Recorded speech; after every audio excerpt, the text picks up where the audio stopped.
Here we go. So guys, this is my first standalone 2K video that's not a podcast in months. And I had to make this video because guys, today I'm going to fantasy book Trophy Case 2.0. Now, why am I making this video? Well, it's very simple. It's the first grind in probably 4 years that, guys, I failed to complete in 2K. Going back all the way to like the GOAT Kobe grind, there's never been a grind that I've been defeated by. But the trophy case has defeated me. I got really close. As you can see, I got Dr. J. Everything was going to plan. But I just hit the wall and there's very good reasons. And those are the reasons I want to address when looking at the second version of the trophy case. Now, this video isn't massively a retrospective of the last trophy case. It's more looking forward to the next one. But looking back on it slightly, do I think it was a good thing? Yes. I think 2K needed to try something new. I think the mode was really running the risk of becoming stale, and the trophy case was a really good idea. But the question is, was it executed as well as it could have been? Now, I'm not sure if we even will see a trophy case 2.0, but if we do, guys, this is how I would book it. This is me fantasy booking trophy case 2.0. The trophy case headlining cards need to be all-timers. Now, what do I mean by this? Well, is Larry Bird a bad card? That's the first question. The answer is no. Not by any stretch of the imagination is Larry Bird a bad card. From a stats and badges perspective, he's actually elite. The problem is the 2K community has evolved to understand that there's an excitement factor that comes with cards. And those excitement factors come down to animations. Now, I'll put this in perspective for you. So I hit the wall, I got Dr. J, who was a card I was really excited about getting because of his animations, mainly. Tim Duncan, I didn't really feel that I needed to get that card. I've got Sean Kemp coming soon. Would Tim Duncan run? Yes. Would he be the best power forward? Yes. Do I need him? No. Larry Bird is the same situation. Do I need him? No. Would he improve my squad? Probably. But here's how you look at it, guys. For someone like me, if they just flipped the cards around, if Dr. J was the headliner and Larry Bird and Tim Duncan were like the sub-headlining cards, I probably would have finished this grind. The truth is, guys, all three of those final three cards, the Tim Duncan, Dr. J, Larry Bird positions in the trophy case, need to be all-timers. They need to be Terry Dishingers, Danny Ferries, Cedric Maxwell's, and an example from this year, a Tim Thomas level card. If you're going to get people to engage in a long-term grind, the outcome has to be the best outcome possible. Fix the language in the trophy case. Now, guys, I feel like this has been the biggest barrier to real accessibility for the trophy case. The fact that the language in the collection and in the exchange is different is a real problem with the trophy case, and for me became quite a jarring experience as I was balancing spreadsheets and images from Twitter, just trying to figure out where a simple piece goes. The picture then adds a further layer of confusion as you don't always know what that card was.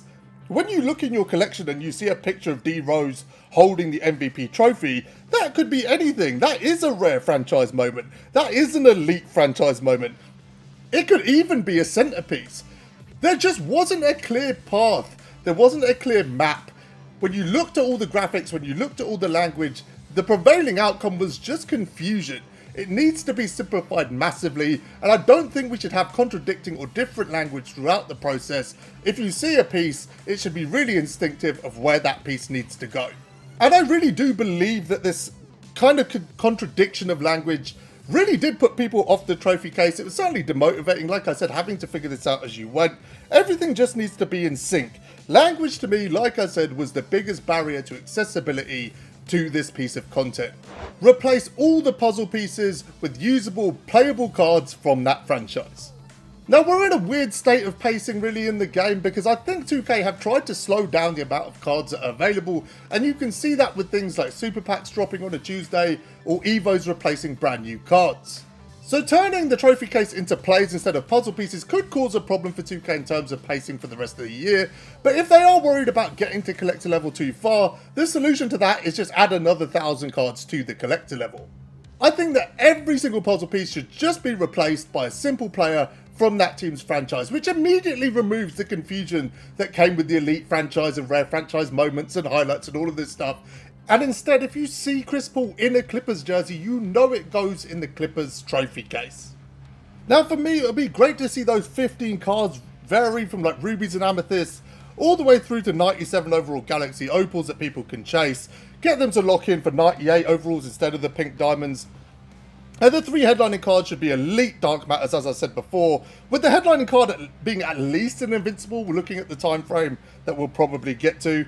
Now, as I said, alongside solving the confusion issue of the language within the trophy case right now, it solves another problem. One of the biggest challenges in the game right now is the lack of diversity in players.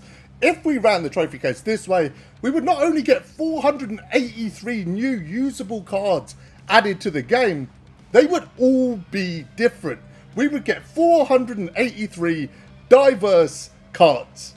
And it would be so much fun to see all-time greats added into those cards, as well as current NBA players, and even some of the more obscure players in NBA history that we all have come to love in this game. Make every piece available exclusively from option packs. Now, this is one of the things 2K did really well at the end of this trophy case, is they replaced those individual pieces and those RNG packs with option packs. To me, this was a great addition, as one of the frustrations with the original trophy case is you would continuously get dupes, and we've all been through that process where you would open a super trophy case pack, 3 RNG cards would pop out, all 3 of them were duplicates, you would put them into the exchange for another one, you would open that pack and it would once again be a duplicate. So like I said, I would just make everything an option pack to avoid those situations. And what I'd love to see is if we do get like rubies, amethysts all the way through to galaxy opals, I'd love to see those option packs based on those gem tiers, maybe within the division. So you have an amethyst east pack, which is just option packs of all the amethyst players in the east. I just think this way of doing things would add way more excitement, and that's really the word we're going to keep going back to in this video. The excitement is key, that every time you get an option pack, imagine every time you got an RNG pack throughout the trophy case, that it basically guaranteed you a new player. This is the excitement that the trophy case can bring. Make the trophy case secondary to the main game modes. So this is a big one for me.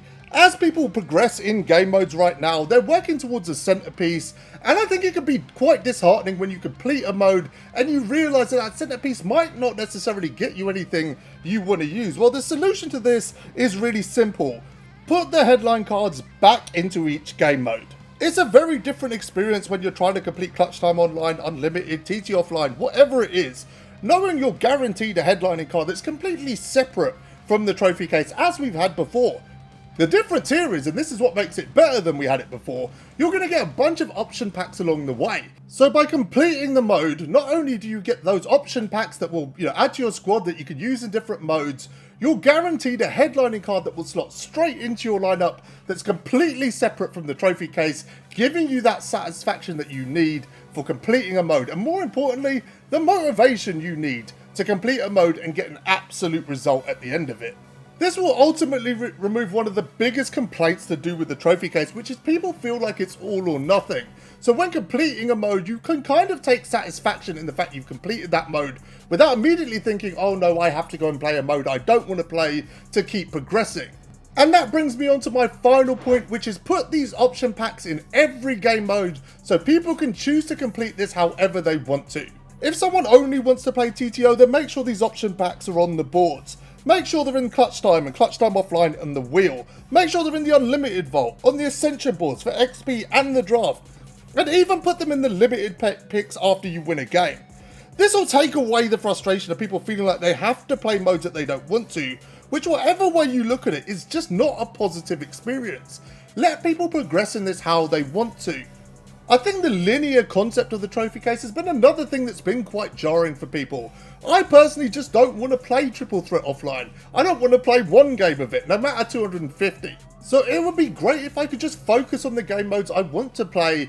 There's a lot of people that prefer to play offline. There's a lot of people that prefer to play online. Just let them play how they want to play and give them the same opportunity to progress. If you wanted to make it slightly easier to get some of these pieces in online or competitive modes, then that makes sense. But I just don't see a positive outcome of people being forced to overplay modes that they don't want to play. So there you have it, guys. Those are my solutions. Make the headlining cards God tier for motivation reasons specifically. Replace the puzzle pieces with option packs for usable cards. Make the trophy case secondary to traditional mode rewards, bring them back into the game. And most importantly, let people complete it how they want to complete it. That's how I would fantasy book Trophy Case 2.0. Now, like I said, guys, I don't know if we're going to get a second trophy case. But if we do, I would like to see it relatively close to what I've booked. Now, I'm not someone who knows everything. A lot of us play Armchair Producer. A lot of us are wrong all the time, and I might be as well. If there's flaws in what I've said, let me know what they are. If you think it's a good idea what I put forward, let me know too. And let me know, more importantly, how you would book Trophy Case 2.0. That's the video, guys. Until next time, thanks for watching.